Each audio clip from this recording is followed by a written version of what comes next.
M Muthukumar, Karthik Raja sprays and hardware, Chinnamanur Nehruji bus ஸ்டாண்டில் வச்சுருக்கோம். நம்ம கொடுத்துருக்கிறது வந்து ப்ரஷ் கட்ரு 52 சிசி, 52 சிசி இருக்குது, 43 சிசி வால்புரோ கார்பரேட் இருக்குது. இது 2 டைப்பு. இன்றைக்கி நம்ம அண்ணனுக்கு கொடுத்துருக்கிறது வந்து 52 சிசி ப்ரஷ் கட்ரு. இது வந்து வாழைக்குள்ளே, தென்னந்தோப்புக்குள்ளே, நம்ம கொய்யா தோப்புக்குள்ளே, இந்த மாதிரி ஃபீல்டுக்குள்ளே ஃபுல்லாமே இன்றைக்கி ஆள்கள் பற்றாக்குறை காரணத்தினால இன்றைக்கி இதை வச்சு களை எடுத்துக்கலாம். அதாவது இந்த மாதிரி அலுமினியம் ஹெட்டு போட்டுக்கலாம், டில்லர் ஐட்டம் போட்டுக்கலாம், ரொட்டேட்டர் ஐட்டம் போட்டுக்கலாம். ஒரு 14 வகையான டூல்ஸ் வந்து இந்த ப்ரஷ் கட்டரில் யூஸ் பண்ணி பயன்படுத்தி இன்றைக்கி இருக்கிற விவசாயத்துகளுக்கு ரொம்ப ஒரு யூஸ்ஃபுல்லாக இருக்கிற மாதிரினா இந்த ப்ரஷ் கட்டர் மட்டும்தான். ஏன்னா ஒரு ஆள் போகாத இடத்துல கூட இந்த ப்ரஷ் கட்டர் போய் அடித்து க்ளீனாக இது பண்ணிடும். இப்போ பார்த்தீங்கன்னா நம்ம இதுக்கு முன்னாடி இந்த மிஷினை யூஸ் பண்ணி இந்த அடிச்சிருக்கோம்.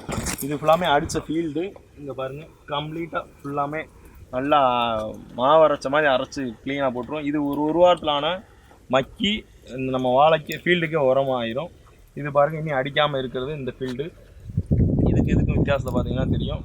ஒரு கிட்டத்தட்ட ஒரு 50 பேர் விட்டு வேலை எடுக்கிற மேன் பவருக்கு இந்த மிஷின் இருந்தாலே போதும்.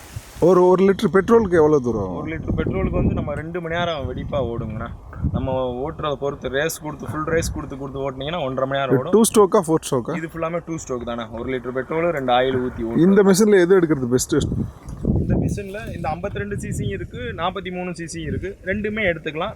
ரெண்டுமே எந்த டிஃப்ரெண்ட்டுன்னு தெரியாது. அது வந்து வால்புரா கார்பரேட்ரு, இது நார்மல் கார்பரேட்ரு. ஸ்பீடு ஆர்பிஎம் வந்து 8500 ஆர்பிஎம் வரும்னா, இதே 4 ஸ்ட்ரோக்குனா உங்களுக்கு 7000 ஆர்பிஎம் தான் வரும். இந்த 2 ஸ்ட்ரோக் இருக்க ஸ்பீடு வந்து 4 ஸ்ட்ரோக்கில் இருக்காது. 4 ஸ்ட்ரோக்கில் நார்மலாக தான் இருக்கும். அதே 4 ஸ்ட்ரோக்கும் 2 ஸ்ட்ரோக் என்ன ஒரு டிஃப்ரெண்ட் அப்படின்னா, இது ஒரு 4 மணி நேரம் ஓட்டினோம்னா ஒரு 10 நிமிஷம் 20 நிமிஷம் நிப்பாட்டி இன்ஜின் ஹீட் ஆறின பிறகு இதை ஓட்ட முடியும். கண்டினியூவாக ஓட்ட முடியாது. 4 ஸ்ட்ரோக்கு அப்படி கிடையாது. கண்டினியூவாக காலையிலேருந்து சாயந்தரம் வரையும் கூட ஓட்டிக்கிட்டே இருக்கலாம். நம்மளுக்கு தெம்பு இருந்தால் மட்டும்தான் ஓட்டிக்கலாம். இதுதான் 2 ஸ்ட்ரோக்கு 4 ஸ்ட்ரோக் வித்தியாசம். ஆர்பிஎம் வித்தியாசம். ஸ்பீடு நல்லாயிருக்கும், 4 ஸ்ட்ரோக்கில் ஸ்பீடு கம்மியாக இருக்கும். மற்றபடி அவ்வளோதாங்க வித்தியாசம். இது வந்து ரீகால் சிஸ்டம் எல்லாமே கொஞ்சம் நல்லா அட்வான்ஸ் மாடலாக இருக்கும். இழுத்து விடுறதுமே அதேமாதிரி தான். நல்லா ஹார்டாக நல்லா டப்புன்னு ஒரே அடியில் 2 அடியிலே எடுத்தோம்னாக்கும் டக்குன்னு ஸ்டார்ட் ஆகிரும். இது பிளக் டைப்பு ஃபுல்லாமே மோல்டிங் டைப்பு. மோல்டிங்களாகவே இருக்கும். நல்லாவும் யூஸஸுக்கு இருக்கும். இதோட இன்ஜின் நாய்ஸே பார்த்தீங்கன்னாக்கும் ரொம்ப கம்மியாக ஸ்லோவாக இருக்கிற மாதிரி தான் இருக்கும். எவ்வளோ தூரம் அரட்டினாலுமே அளவாக சவுண்டு இருக்கும். ஹீட் ஆகினாலே இங்கே தொட்டு பார்த்தாலே ஹீட் ஆகிற மாதிரி இருக்கும். அப்போ நம்ம என்ன செய்யணும், ஒரு 10 நிமிஷம் 1/4 மணி நேரம் நிப்பாட்டிட்டு ஒரு டீ குடிக்கிற டைம், பிரேக் டைம் மாதிரி நிப்பாட்டிட்டு திருப்பி ஸ்டார்ட் பண்ணி ஓட்டுனீங்கன்னாக்கும் உங்களுக்கு இன்ஜின் கரெக்டாக இருக்கும். ஹீட்டாக அப்படி நிப்பாட்டாமல் ஓட்டுனீங்க அப்படின்னா இன்ஜின் சீஸ் ஆகிரும்.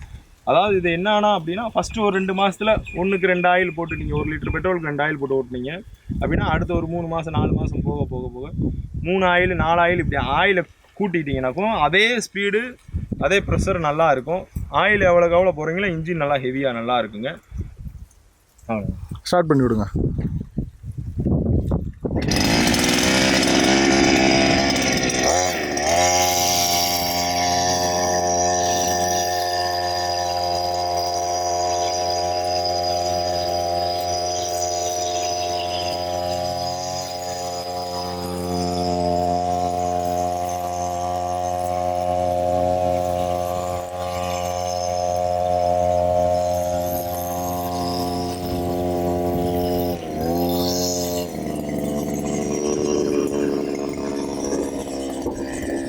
அடி